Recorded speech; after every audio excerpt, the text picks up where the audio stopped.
Is late-night television no longer a safe space for edgy humor and political satire? The sudden and indefinite suspension of Jimmy Kimmel's long-standing talk show has thrown the world of television and the debate over free speech into chaos. If you think it's just about one joke gone wrong, think again. This story pulls together political drama, media power struggles, and fiery public opinion. But here's where it gets controversial. Jimmy Kimmel Live, a staple on American screens for over 2 decades, was abruptly pulled from ABC after Kimmel's remarks regarding the death of conservative commentator Charlie Kirk. In his recent monologue, Kimmel suggested that the Maga gang was using Kirk's assassination as political fodder, an accusation that instantly lit a firestorm among conservatives, who condemned the comedian for being insensitive in the wake of tragedy. In response, Disney-owned ABC announced that Kimmel's program would be removed from the air indefinitely. This drastic decision came soon after Nexstar Media, the titan controlling a significant portion of U.S. local TV stations, declared it would stop broadcasting the show. According to Nexstar, Kimmel's comments were simply too offensive to overlook. Former President Donald Trump, never one to hold back, heralded the show's demise as great news for America, taking to his social media platform to lambast Kimmel's ratings and talent. Trump's tart words could be seen as part of a larger tactic he's frequently employed, attacking media figures and networks he believes misrepresent him or his base. Amid all this, the White House announced a crackdown on left-leaning organizations, supposedly in the interest of national security after Kirk's murder, while Trump himself, often the comedic target of Kimmel and peers, pushed for even more action against critical media outlets, including legal threats and public rebukes. The killing of Charlie Kirk has intensified an already tense climate, with heightened anxieties about increasing politically motivated violence. As usual, opponents from both sides are quick to blame the other. Trump attributes the tragedy to the radical left, while his critics accuse him of using the event to stifle dissent.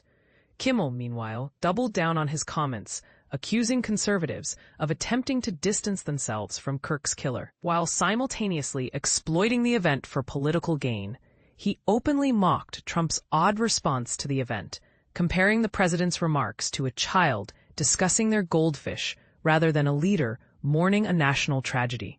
In an official statement, Nexstar confirmed its plan to replace Jimmy Kimmel Live across all its ABC-affiliated channels, citing strong objections to Kimmel's take on Kirk's murder. Interestingly, this announcement was followed soon after by news of Nexstar's plans to submit a high-stakes merger application, sparking speculation about whether this move was purely principled, conveniently timed, or motivated by business strategy. And this is the part most people miss. Charlie Kirk, 31, was killed during an event at Utah Valley University, where he frequently challenged students to debates on divisive issues. The suspect, Tyler Robinson, was charged with aggravated murder, further fueling an already polarizing narrative.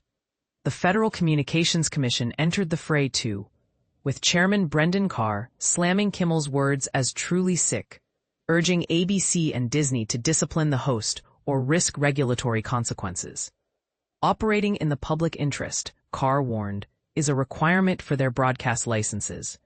Unsurprisingly, prominent figures quickly voiced strong reactions. Actor Ben Stiller and author Joyce Carol Oates both criticized the show's removal as a poor response to awkward or provocative comedy. If a joke fails, silence from the crowd is punishment enough, Oates reasoned, warning against the chilling effect on free speech. California Governor Gavin Newsom, a Democrat, labeled this part of a wider, dangerous, coordinated attack on free speech, referencing a wave of media takeovers and commentator firings.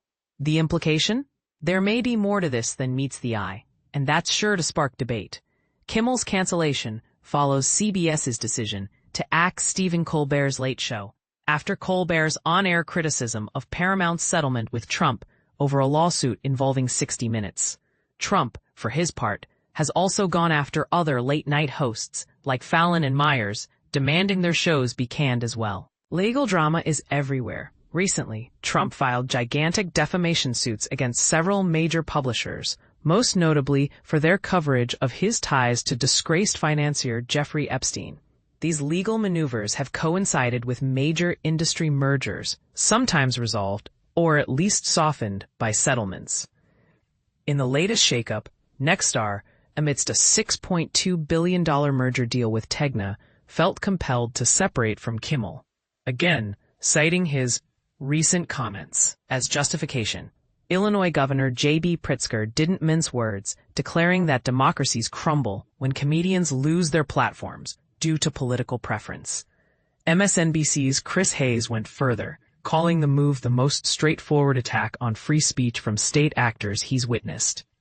But not everyone's outraged for the same reasons. Roseanne Barr, recalling her own show's cancellation over a racially charged tweet, seemed to delight in Kimmel's predicament, sarcastically wishing him a happier day than her own birthday. Beyond late-night personalities, the Kirk killing has seen widespread fallout.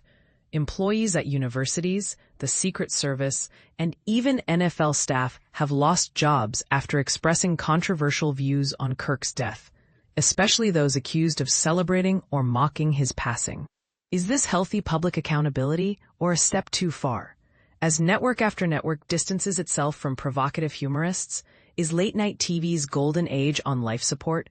Is it possible to draw the line between free speech and reckless commentary? Or are we witnessing the silencing of dissenting voices? And here's your turn. Does pulling Kimmel from the air infringe on his right to joke? Or was it justified in the face of national tragedy?